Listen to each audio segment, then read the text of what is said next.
So, how do narcissists treat their children? How do they treat those little tiny tykes that might look like them, might not look like them, that might act like them, that might not act like them, that might look like the other parent? How do they treat their? Yeah, I had this thought. And if you're new here, my name is Lee Hammock, and welcome to another episode of Mornings with Lee. I had this thought last night, right before I went to bed. I was like, I need to do an update video about how narcissists treat their children. Like I haven't done one in a while, and it's time to just go ahead and hop on another one, because my thoughts change. Right, you are allowed to change your thoughts when you get new information, y'all. When you get new information, you are allowed to change your perspective on certain things. So let's get this out of the way first. Do narcissists love their children? Are they even capable of loving their kids? I believe that some do, right? I do believe that some narcissists do care about their children. I do believe that. I know that some people out there are going to say, Lee, shut the hell up. They don't care about their kids. You don't care about your kids. Shut up. And I get that. I get your anger, right? Because you might have gotten with one of the narcissists who don't care about their kids, right? One of the narcissists who has kids just to look normal, right? And I understand that, right? And that's tough to deal with. That's tough to even think about. That's tough to reconcile. But, big old but, right? I do believe that some narcissists do have the ability to care for their kids. Now, when I say care for their kids, don't get it twisted. Because just because they care for their kids doesn't mean that they're going to go all out for their kids, right? It doesn't mean that they're going to treat their kids any better. It doesn't mean a lot of things, right? I know people are like, what the hell does it mean then? If it doesn't mean a lot of things, what the hell does it mean at all? Which I understand, which I also understand. But I do believe that narcissists, some of them do. But how do they treat their kids, right? How do they treat their children is important. A lot of narcissists don't treat their children good, which is why I even had to make this video, because it's such a common theme when you're dealing with toxic narcissistic people that they treat their kids bad, right? It's such a common theme that they treat their kids like crap, that it's across the board. It's across the board for the most part. Now, do I go through my comment sections and I see some people that will just say, hey, no, Lee, mine actually cared about our kids, and mine treated our kids pretty decently.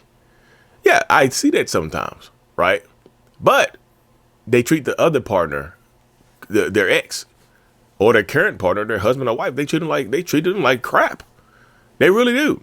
So some of them will treat their children good, and then one of the reasons they treat their children good is because they care about the kids, right? But the other reason is because they just they want other people to think that they care about their kids. They want other people. Narcissists are worried about the optics. They are worried about how things look and how they are going to be perceived. That's one of the main things that happens with narcissistic people. They're always wondering what other people think. They're always wondering how they're going to look in the situation. That's what they're always wondering. That's what we're always wondering about. Like, damn, this is going to make me look bad. You see? This is going to make me look terrible. This is going to make me look a certain type of way. And a lot of people get that, right? So some of them treat their kids good, right? But, always a but, ain't it? There are some narcissists who only treat their kids good in certain places, in public, right?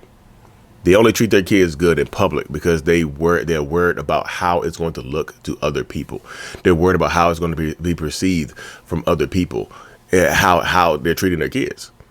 Like, they're worried about how it's going to the optics again. They're worried about like damn, you treat your kids like crap, right?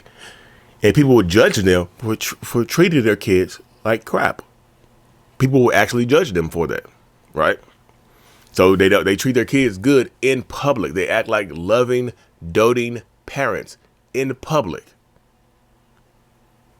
But behind the scenes is a whole different story. Y'all know behind the scenes is an entirely different story. They're not treating those kids good behind the scenes. They're neglecting those children. They're putting their hands on those kids. They're acting like those kids don't exist. They're treating their kids like crap. This is true. This happens to so many people. This happens to so many children of narcissists that were in the public eye. They're treating you good when other people are looking. They're treating you, they're posting online like they are the parent of the year, right? They're posting online like they're the greatest parent since double sliced bread, right? That's what they're doing. They're doing all of this stuff right here. They're treating they're treating their kids good because other people are watching. But behind the scenes, yeah, this is why, this is why sometimes when the children of narcissists grow up and become adults, or they're still living in the house, they become teenagers and they start sharing what they're going through or sharing what they went through. So many people don't believe them because of the optics.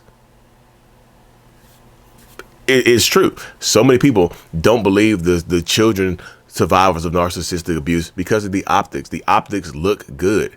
The optics, they're like, damn, they always posted you online, loving and doting on you. They were always at the sporting events. They were always there doing this type of stuff. But you didn't see what they were doing at the sporting events, Lee. At the sporting events, they didn't pay any attention. They were in the car. They would get out. They sat in the car the whole time. They didn't watch the soccer game. They would get out of the car, take a picture or two, get back in the car, post those pictures smiling, or come up after the game, take a picture with me and smile. It wouldn't say congratulations, didn't even watch the game, didn't know the score, didn't care. They were just there for the optics of how it would look. And that happens to so many people that are battling and dealing with narcissists. Y'all get it. When you have a narcissistic, when you have a child with a narcissist, you see it. Y'all understand this. They are some narcissists can be some of the most neglectful people on the planet when it comes to raising their children, right? Because they're going to treat their children like crap. And like I said, in behind the scenes, it's always different behind the scenes, y'all. The optics matter. That's why I see on social media, every time I see a perfect family or happiness, I don't even believe it no more, right? Because social media, people have been scamming and abusing and beating and crazy ass stuff for so long on social media that I don't even believe nothing I see on social media anymore. I don't think people living these luxurious lives. People be lying. People be faking the funk online. People be acting like they care about their kids, acting like they treat their kids good online, but behind the scenes be horrible ass people, y'all. That's why I say that social media is such I love it, but I hate it at the same time because of that right there, because of how the optics look. But I also say this right here, y'all, about how narcissists treat their kids. It really also depends on that child. Y'all know there's scapegoats and golden children. Scapegoats sound just like that. They're going to scape your goats right now. They're going to treat the scapegoats like crap. The scapegoats are going to get pretty much the golden children get abused too. They also victims of narcissistic abuse as well. It's just different. It just looks different. Again, y'all, the optics look different.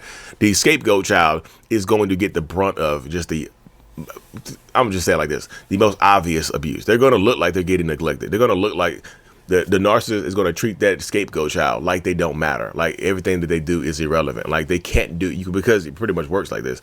The scapegoat can damn near never do anything to impress or appease the narcissistic parent that is targeted them for whatever reason, because you can become the scapegoat just because you look like the other parent. The mom or the other mom or the dad, right? You can become the scapegoat because you look like them. You can become the scapegoat because you do things better than them. It really just, sometimes they just wake up on the wrong side of the bed and now you the scapegoat. You're like, what? What the hell, Lee? What the hell, Lee? What the hell, Lee? What the hell, Lee? Says that. What the hell, Lee? I see this song. What the hell, Lee? What the hell, Lee? Question mark. They get abused, like outright abuse. But public, it's going to be different in public. But the golden children, y'all, is going to be different. The golden children are still going to be victims of abuse, but it's going to be different. Like, they're going to apply so much pressure to you. Like, you might get treated better optically, like, but you're going to have so much pressure applied to you too. But you can't do anything wrong. Like, you're going to have to be perfect. If you want that love, if you want that narcissist to validate you, you have to be perfect. You can't make mistakes. If y'all have not seen the movie Encanto, go watch Encanto. Encanto has a very good. it shows how narcissists treat their children, but it's from the grandparents to the grandchildren. Isabel, who didn't have powers, spoiler alert, Isabel, who didn't have powers, got treated a lot worse than her older sister, who did have power. Her older sister was definitely the golden child, but she said, I have to be perfect. I thought your life was good because you don't have powers and nobody cares about what you do. I have to be perfect. All eyes are on me. Right? Isabel. I forgot the other woman, the other little girl's name on Encanto, but the Encanto, Isabel was the scapegoat, and the other kid was the golden child. You know, one who did the flowers. I cannot think of her name. That's gonna bug me, y'all. That's gonna bug me. That really is going to bug me. But anyways, y'all, we made it to the end of the video. If you haven't already, make sure you go ahead and hit the subscribe button. Y'all help us reach more people. Also, share the video, like the video, share it with a friend who might be going through something similar. Go to mentalhealness.net. Go to mentalhealness.net for everything Lee Hammock, for like literally everything Lee Hammock, my coaching, my courses, my support group, all of it. All of it. Mirabelle is the scapegoat. Isabel is the golden child. I got it mixed up, y'all. Anyways, hit that subscribe button, y'all, and I am out. Peace. What up, y'all? What up? Before you leave, make sure to hit that subscribe button if you haven't. It just helps us reach more people. Also, everything I have is available at mentalhealness.net. My coaching, my courses. I have a couple of courses that can help you understand and help you heal. And I also have a support group, all available at mentalhealness.net. Check my site out for everything, y'all, and I will see y'all later.